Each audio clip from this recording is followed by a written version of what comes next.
All right, guys, we are back here on the GameSpot stage at E3 2014. Once again, I'm your host, Shaun McGinnis, and I'm joined by Ralph Fulton, the creative director of Forza Horizon 2. Ralph, thanks a lot for jumping on the stage with us. Not at all. Great to be here. Thanks, Shaun. Cool. So you guys announced Forza Horizon 2 pretty recently, within the past couple weeks or so, but it was at the Microsoft press conference that we got our first really good look at the game, and it's quite a departure from the original one. You guys are going from the mountains of Colorado, a very American, Rocky Mountain kind of setting, and you're taking it across the Atlantic all the way to Southern Europe. And this is something that we talked about the other night, but what was the reason behind moving it to Southern Europe, that sort of Mediterranean coast kind of setting?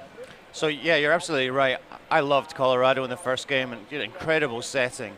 And when we started looking at this game, we were like, okay, where can we find in the world, and we looked the whole world over, that had the same things and maybe even more, right? So we looked all over the world. We had a bunch of criteria that we absolutely needed to hit. We wanted somewhere that was just stunningly beautiful, really diverse, varied, interesting locations that people will really want to explore.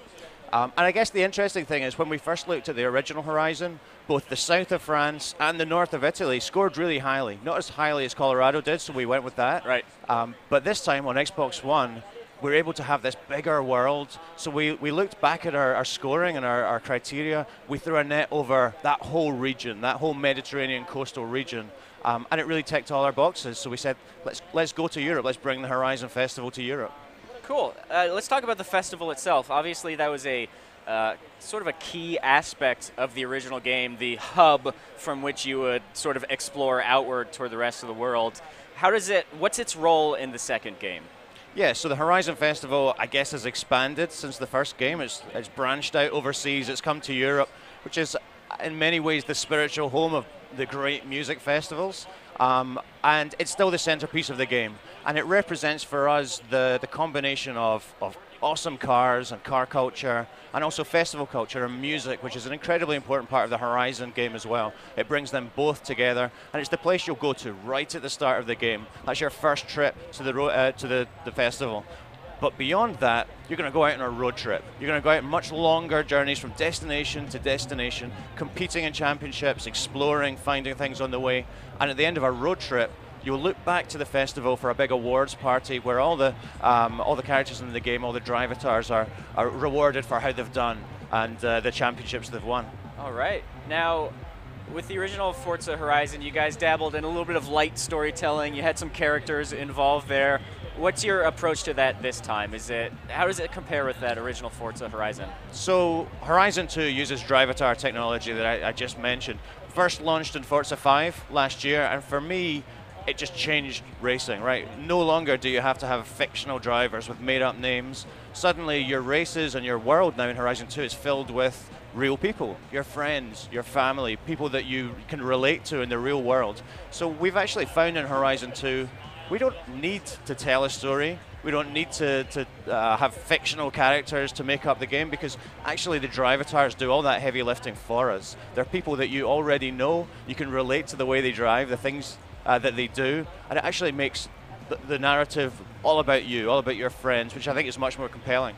And if it's Turn 10 community manager Brian Ekberg, I know that character is going to drive like a total maniac and is totally going to cut me off at the most inopportune moments of a critical race. Absolutely. And you know what's really cool for me about drivatar is the way an element of racing games, which maybe hasn't moved on for many years, suddenly is something you talk about outside the game, right? You and Brian will talk about the things that his drivatar did or your drivatar did. The same thing happens to me. People tweet me about the things my drivatar is doing in races in Forza 5. I think we're going to find that with Horizon 2. These events become water cooler moments. Mm-hmm. So we had a question here about the soundtrack. I forget who that was, but music, the whole festival was obviously a pretty big part of the original game. Yeah. Does the vibe of the overall soundtrack and the licensed song, does that change with the setting, moving from Colorado to Southern Europe, or is it kind of the overall tone going to stay the same? So we're excited about the music in Horizon 2. I think we did a great job in the first one. More people tweet me about the soundtrack in Horizon 1 than about any other aspect of the game. So our strategy for this game is just to keep doing it more and more right. So the guy who curated the soundtrack in the first one, Rob DeBank, he's this English DJ, festival organizer. He's back on board. He's curated the soundtrack for Horizon 2. And we've just given him more room to express himself. So we have twice as many radio stations, more than double the amount of music on disc. So we're actually bringing you more and more music, more diversity. We really hope that you're going to find songs you love, but you're also going to fall in love with new music as well. So there's this moment that we just saw in the footage here, and it's about 30 seconds past, but you're driving along the road, and your green driving line all of a sudden cuts to the left and into this big open field. It's maybe a vineyard or something like that, but basically, it's one of those moments where I was playing for the first time. I was like, wait, this can't be right. This can't be right. What am I doing? I can barely see. I'm in a cockpit view. What's going on here? I'm just smashing into hay bales. But it seems like, getting off the road and kind of taking advantage of the openness of an open world is kind of a focus for you guys, right? Absolutely, absolutely. We wanted to create a truly open world this time. We've taken the view that if there aren't walls or barriers in real life, well, there shouldn't be them barriers or walls in our game, right? We want you to be able to drive on the road. We want you to be able to explore anywhere off the road as well. So what you're talking about, driving through a vineyard, we're in southern Tuscany here, so there's lots of vineyards there, or across crop fields, through forests, over hills. It's a whole new dimension to exploration and driving within Horizon 2. What it means is we've actually got so much more space to fill with cool stuff to do in cars, right? I'm talking about races, I'm talking about non-racing gameplay as well, challenges and secrets and things to discover.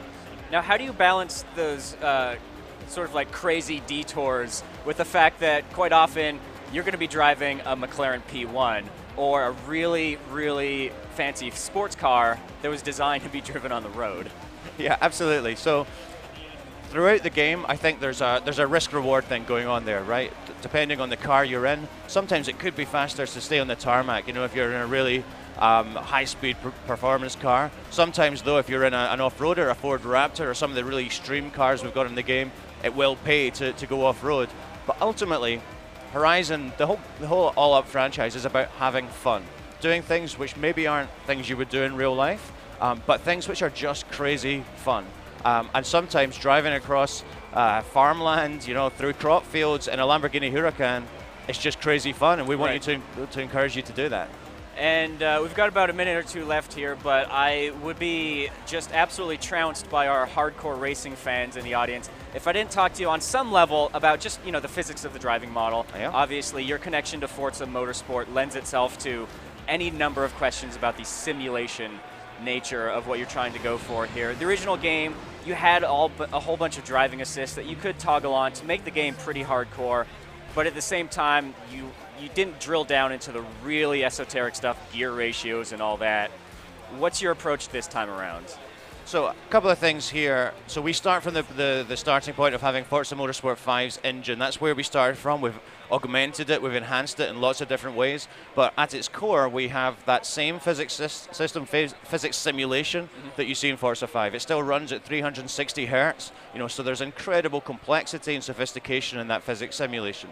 A couple of things we do. First of all, because we're driving in an open world, and the way you drive in an open world is different from how you drive on Laguna Seca or Nürburgring, right? Yeah. So I guess we re-round off the edges of some of the difficulty in that simulation while still having the complexity underlying it. But we've listened to our fans. From the first game, a lot of guys said, hey, I want to tune my car. I want to be able to play with the suspension, with the gear ratios. So we've brought that back for Forza Horizon 2. In Horizon 2, you can upgrade your car cosmetically in terms of engine parts, but you can also tune it in exactly the same way you would in Forza Motorsport 5. So I hope people are going to be excited to experiment with that in September. All right, Ralph, sounds great. I had a lot of fun playing it the other night. I'm probably going to try to sneak over there again at some point. Be my guest. All right, thanks a lot for joining us on the stage. Thanks, Shaun.